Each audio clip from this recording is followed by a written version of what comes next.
G'day YouTube, Warbles on a lot here. With an update on the surveillance compliant modified Subaru with the Scorpion Bull-Bar. As it was foretold within the prophecy, standing here with the camera at my eyeball height, it is fully legible 2 metres away from the Bull-Bar. Even out unto 60 degrees away from the vehicle's line of advance. It's legible. So I hope the paranoid preemptive policing lobby with their constant surveillance of the citizenry lobby will be happy with that. clnmyjts left a comment on the previous video introducing the concept of having to modify the stealth characteristics of your Subaru Bull-Bar. Where he said that it was an assumption to think that the police cars had the cameras and the cameras were hooked up and the cameras were connected to the mainframe computer, but he thought they probably were. Yeah, they are. They are. They announced it. Initially they announced that any time the police cars' lollipop lights are flashing, that's when they have a digital camera which is actually on all the time. And that's when they start saving the digital record from, I think, 90 seconds before the lights go on, because it's already sitting in the tank. But if the lights don't go on, 90 seconds later it gets wiped. Police officers puts their lollipop lights on. The footage is saved from 90 seconds before that until 90 seconds after the lights go off. And that meant that anybody who was being breathalyzed was being filmed. And any time they showed up at a domestic violence situation, they left their car out the front with its lollipop lights going, the whole thing was being filmed. But applying it to registration, they've lifted it one level up, and it means that the highway patrol cars, at least, they get real-time updates. The paddy wagons don't. I've talked to one of the cops in Video Easy about it. He doesn't get updates from cameras on the roof via the headquarters computer. If he wants to know somebody's details, he has to actually tap it into a keypad underneath his dashboard email reader. But yeah, they're good enough that they can pick out a car in the middle of a 6-lane highway in traffic, and the computer will automatically tell the driver of the patrol car that vehicle over there was last photographed at an outlaw motorcycle gang funeral, and therefore the drivers may be considered suspected perpetrators and potentially dangerous. It's very big brotherish, clnmyjts. It's very big brotherish. We live in a state of surveillance. And so, whereas I would have thought if somebody actually wanted to configure a car to safely run into pedestrians, you would want to use rounded blunt edges to minimise lacerations, whereas having something as flat and sharp edged as a sheet steel number plate right up at the front edge, well, it's not going to make the car any more friendly to anyone or anything that it happens to run into. And I mention that because billow left a comment saying that he fervently hopes I don't ever run head on into a child. And I'm guessing that was a comment elicited by the presence of the Bull-Bar on the front of the 4-wheel drive Subaru. And I know a lot of people come from cultures where no cars have Bull-Bars. Out here in Australia, probably 30 or 40% of vehicles have Bull-Bars. And there's a lot of people who like to fantasise that because the Bull-Bar is going to transform the point of impact from, 16 inches off the ground up to maybe 20, 24 inches off the ground.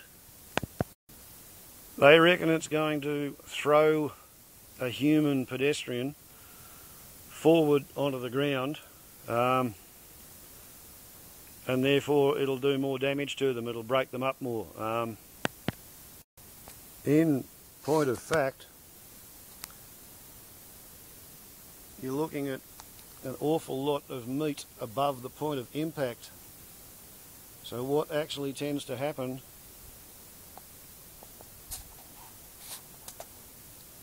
is that this forms the fulcrum. A person's feet get swept up into the air. They wind up contacting the bonnet about there with their head, and they run into the bonnet sort of between the eyeball and the ear hole, roughly in that area, which is a bad place to get a strong blunt instrument trauma to the head. It flexes the skull, and on the inside of the skull there's a groove on the inner table of the skull, and there's an artery in the groove called the middle meningeal artery, and when you flex the skull inwards, the groove fails in tension and it pulls apart and it tears the artery, and unless the person gets a bit of brain surgery, you know, like burr holes into the skull to relieve the pressure of the bleeding, the outlook's not too bright from an extradural hematoma. And of course, if you alter the impact point another 8 inches lower down, maybe a foot lower down, it just makes absolutely totally certain that you sweep the person up and run the risk of fracturing their skull on the bonnet as well as breaking their legs. However, last time I saw a 6-year-old child hit by a small vehicle, it was a mini miner. And mini miners might have 6 inches of ground clearance at best, but under full braking that might go down to 3 inches. And the situation was that I was sitting on my father's school bus, so I was behind the driver and I could see out the windscreen, I could see out the side window, and I saw the kid who normally sat behind me in class 1A kick a ball, follow the ball out between 2 buses parked on the side of the road in front of the Glen Innes Primary School, and it was a 35-mile-per-hour highway zone with 3 lanes going each way. Generally only 1 car was moving on any one part of it because it's a little country town. But he got hit by a mini miner, and he was bending forward, hands touching the ground, or one hand touching the ground to pick up his ball when he got hit. And he went under the mini miner. Now, okay, let's call that 8 inches, a hand span from my little finger to my thumb, and that's how much ground clearance there is underneath my car at rest. If I was to be moving forward on a bitumen road and put my foot on the brakes and lock up the nose wheels, that amount of ground clearance would probably shrink down to about there. So you'd go down to 4 or 6 inches.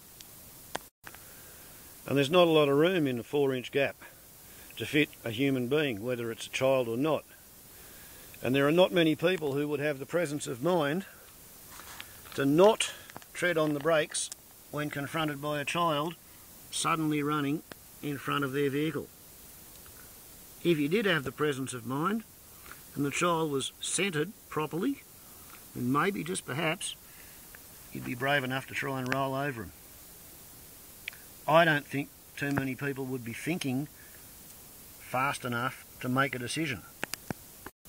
But anyway, the kid I saw hit, he lived for 3 days. Air ambulance flew him to Sydney. And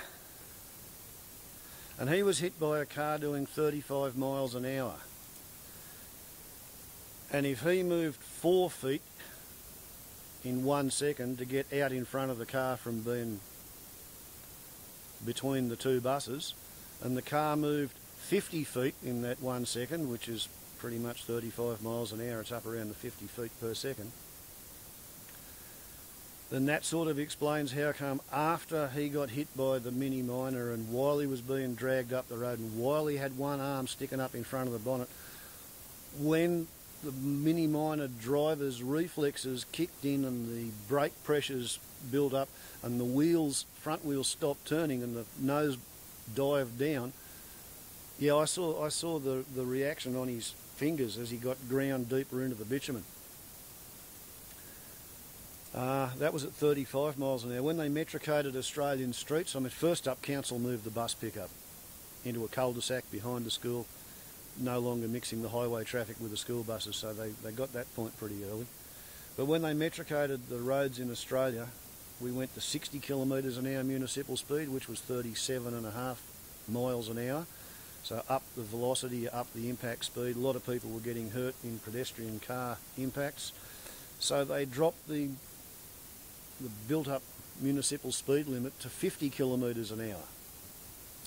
And that seemed to help a lot. So then they decided to put solar-powered flashing lights in front of the schools, and from, I think it's 8 o'clock to 9:30 in the morning, and I think it's from 2:30 to 4 p.m. in the afternoon. It's a 40 kilometre an hour speed zone in front of the school, so they've pulled the speed from 35 up to 37 down to 25 in front of the schools. So that's a big help, you know. The impacts are gentler and slower, and the big trick is you have to slow down. Now, on the Australian roads, we have lots of wildlife running around feeding at night. They feed at night because somebody opened a boatload of Europeans with guns in 1788, and since then it hasn't been really safe for the kangaroos to feed out there on the flatlands during the day, because instead of spears to contend with, they've got gunfire. During the day and the night, the grazing animals operated by the farmers chew off all the grass out there in the paddock, so that unless things are really crook, kangaroos are not that interested in graziers' paddocks. What they are interested in is the roadside verges, what they call the road reserve, between the farmer's fence and the farmer's fence with the road running up the middle of it. They're interested in that because, part one, you get a lot of condensation dew on the thermally dense bitumen roads, so the roadside grass is better watered than out there in the middle of the paddocks where there's nothing to precipitate some dew. A lot of councils mow the grass beside the roads for better visibility, and that means that the roadside verges are being constantly sheet mulched, and they're generally not being constantly grazed. So that's where there's the best forage for wild animals living as guerrilla insurgents on the outside edge, squeezed into the little tree-covered hilltops, where they lie around and take it easy all day, and they go out and forage at night time. But they're not designed to have night living in terms of their eyes. You know, they can't see a lot at night, and the presence of any bright white light sends them blind. So if the vehicle's doing more than about 80 kilometres an hour, it will arrive before the noise of it frightens the kangaroo away. So you really got to slow down from 100 to 80 k's if you're driving in a kangaroo infested zone or a wildlife infested road strike zone. And although you're driving with your high beam lights on so you can see as far as you possibly can, as soon as you actually do see wildlife on the road, recommended trick is to slow down in a straight line while dipping your headlights, therefore reducing the bright white pool of light which is blinding the kangaroos or the deers or the goats or the sheep or the horses or the pigs or the foxes or whatever else it is that's out there pinned in the headlights. Dip your lights, slow down in a straight line. If everything's sort of dependent on holding the particular line you're taking going around a corner, do not tramp on the brakes. There's nothing worse than hitting the brakes in the middle of a corner and then losing control of the vehicle. If you're going to hit the animal, you're going to hit the animal, and there are times when you do everything right, you're driving at 70 kilometres an hour, you dip your headlights while you're hitting the brakes, you slow right down, the one that you saw hops away, and as you're rolling along another one jumps up. For that situation, which does happen, unless you're going to go broke buying new blinker light glasses, new headlight inserts, a new plastic radiator grille, maybe a new radiator, perhaps a new engine if you cook the old one, the accepted countermeasure for the kangaroos that just insist on jumping up at the last instant. And as you can see, this car has got dents from them on both sides. And maybe once every 2 or 3 years, with the best will in the world, even I managed to run into something on the road. So when I bought the car and it already had a Bull-Bar on it, I wasn't going to take the Bull-Bar off and send myself distracted and broke trying to keep up with the headlights and the blinker light glasses, on the off chance that it might perhaps minimise the impact damage to a hypothetical child that I might run into if I don't pay attention to the speed limits in front of the school.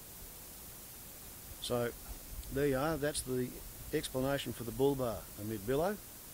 What other comments did we have? Yeah, pjd412 compared me with some 1970s off-grid hippie types in the excited states, and he wanted to know how far I drove the car last year. Okay, let's look at that. Here we have this marvellous record-keeping device called a logbook, and it was started by the sweet young thing I bought the car from, and she used to keep a meticulous logbook showing putting in a new gearbox, fitting an analogue dash, because these things used to have digital dashboards that failed in sunlight. So this has got the dashboard out of a two-wheel drive Subaru Leone, which has no provision to tell me when the car's in four-wheel drive. New engine, and she wasn't quite as meticulous for the 2 years after she got married, not long after they put the new engine in, but 237,238 kilometres on the trip meter when I bought the thing. And we're going to look at the 14th of February 2014, because that's when pjd412 asked me. 371,771.5 kilometres there, and if we go back a year, 364,480.8. So we put that back in there, and we'll have a look and see what the alligator has to say about the numbers that I transferred to a pad a couple of weeks ago, a week ago, something like that. Back when pjd412 first asked the question. So 9th of April 2014 back to the 10th of April 2013, 372,671.1 minus 364,480.8 kilometres. That gives us 8,190.93 kilometres, which is 0.3 kilometres, no, 8,190.3 kilometres, which is 5,118.93 miles. Okay, to drive 8,190.3 kilometres, I've burned 768.3 litres of petrol, and each litre turns into 2.5 kilograms of carbon dioxide as it comes out the exhaust pipe. So that's 1.92 tonnes of atmospheric carbon came out of that vehicle in the process of pushing me 5,000 miles around the local district. That would probably make me feel pretty bad, but on the other hand, before I fitted the sunfoil to the roof, I used to only go 8 kilometres per litre, whereas these days I go 10.66 kilometres per litre. So, if I'd just sat on my arse and done nothing about the idea of putting a streamlined solar panel onto my car, and if I'd driven the same car on the same roads with the same loads in the same time at the same speed, instead of 768.3 litres, I would have burned 1,023.78. So that saved me 255.48 litres of fuel while going 8,190.3 kilometres. That's a a carbon dioxide emission saving of 638.7 kilograms. Right? It's not quite 3/4 of a tonne, but it's, you know, it's more than, it's 63.87% of a tonne. Now, in terms of long-term trends, I've actually driven the car 135,433.1 kilometres over 11 years. So my long-term average was actually 12,312.1 kilometres per year. So I've cut the distance travelled by a third, 12,000 k's down to 8,000 k's, and I've cut the fuel burn by 25%, 30%. Like the car's 33.25% more fuel efficient, and 1/4 of the distance I cover is travelled on fuel saved by the solar panel. So depending on which way you look at the equation, I'm 25% solar electric hybrid, or I'm 33.25% more fuel efficient than the car was when it left the manufacturer. But in 11 years I've still driven it 84,645 miles, which is 3.5 times the distance around the equator of planet Earth. And at the rate I'm going, every 5 years I go around the equator once more, and that's pretty much just involved in going into town to get groceries and then taking the empty packaging to the dump. Not a whole lot of visiting friends 50 kilometres away, just making my lifestyle tick over. 5,000 miles a year. It's a scary, scary thought, because I'm one of the people who's trying to reduce my consumption. Can you imagine what it would be like if I thought, oh, I wanted to go off and get a commercial pilot's licence when I was 18 and fly jets for a living and keep 2 houses and 3 cars and be paying off the 4th wife? I mean, I could have set my life up to emit a whole lot more than I do in the way of pollution and atmospheric carbon.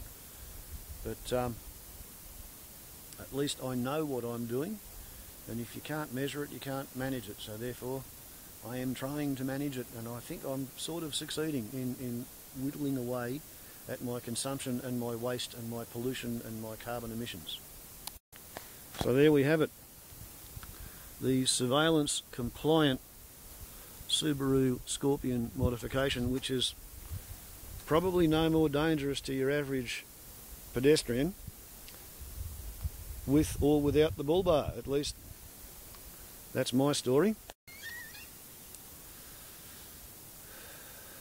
And I'm going to stick to it, whether it's confirmation bias or not. Warbles on a lot of YouTube. Ciao.